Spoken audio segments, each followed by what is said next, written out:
contigo, vamos al cristalazo. El presidente de la República el día de anteayer y ayer se lanzó contra comunidades religiosas tan importantes como son la Iglesia Católica a través de la comunidad jesuita y los obispos del episcopado, claro, estamos hablando, y por otro lado ayer contra un miembro, Carlos Alarraqui, publicista de la comunidad judía.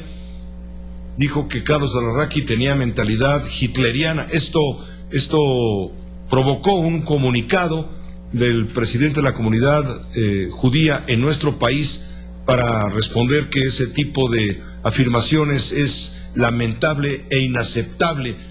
Vamos contigo, Rafael, vamos a comentarlo, si te parece, con el tiempo suficiente. Estamos al aire. Sí, Pepe, muchas gracias, mucho gusto en saludarte, en saludarlos a todos, ya cercano fin de semana.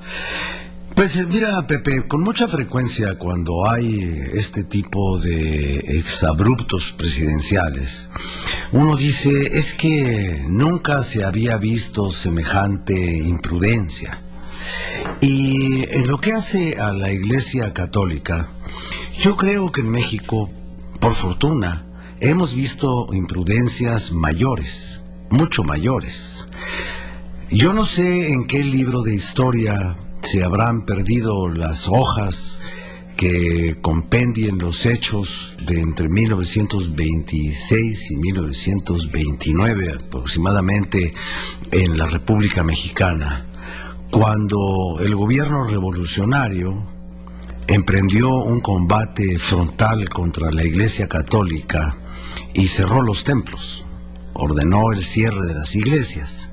Aquí no se ha ordenado el cierre de las iglesias, aquí se ha ordenado el silencio de los ministros de las iglesias, que no pueden disentir, que no pueden opinar, porque entonces son señalados como siervos, como empleados, como personas que viven apergolladas por el capital o por eso que antes se llamaba la burguesía.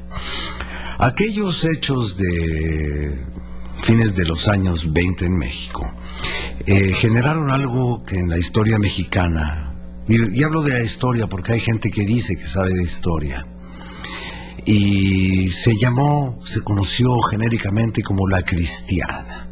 La Cristiada fue un levantamiento en el nombre de Cristo, un levantamiento armado, una rebelión, un rechazo a una imposición, y finalmente, ¿cuál fue el resultado de todo eso? El resultado de todo eso fue que levantamos del piso posiblemente 250,000 cadáveres. Eso fue lo que pasó.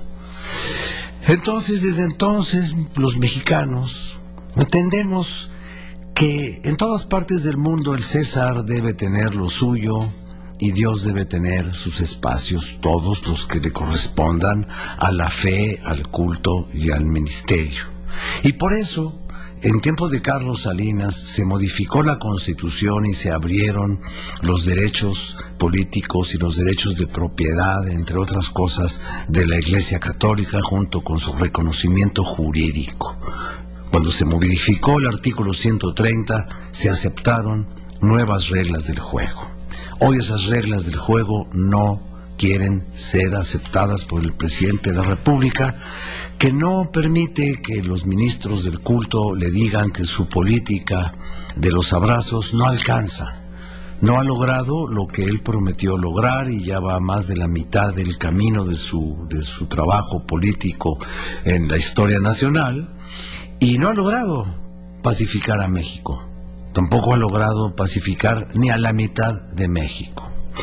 Y por cuanto hace al asunto de la comunidad judía insultada, porque el insulto no fue solamente contra Carlos Alarraqui, sino contra toda una comunidad a la cual la simple mención del constructor, del creador, del destructor del Holocausto es una injuria para todos, absolutamente para todos los judíos de este país y del mundo.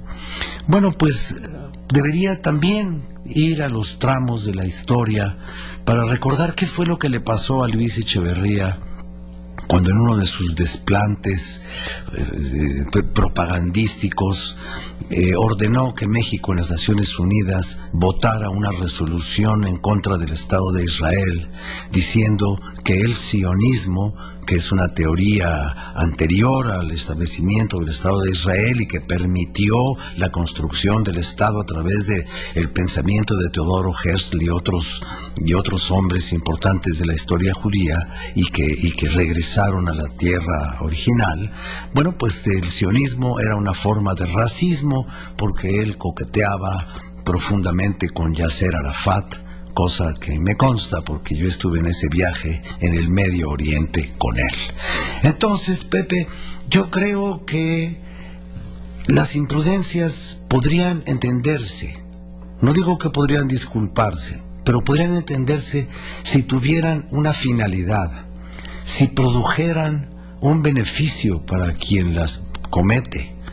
Pero yo me pregunto, ¿qué necesidad tenemos los mexicanos de un gobierno tan iracundo, tan pendenciero, que simplemente no logra establecer los mecanismos de convivencia con sectores importantes de la población a la cual gobierna?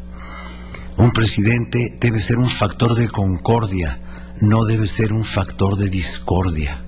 Y si recibe una crítica, debe agradecerla y en todo caso refutarla con argumentos, con posiciones, con diálogo, con invitación a la conversación, con intercambios de puntos de vista, pero no tirando una colección infame de adjetivos, de que si los clérigos son hipócritas y están vendidos, y un publicista, un comunicador de la comunidad judía dice que es un hombre de pensamiento hitleriano.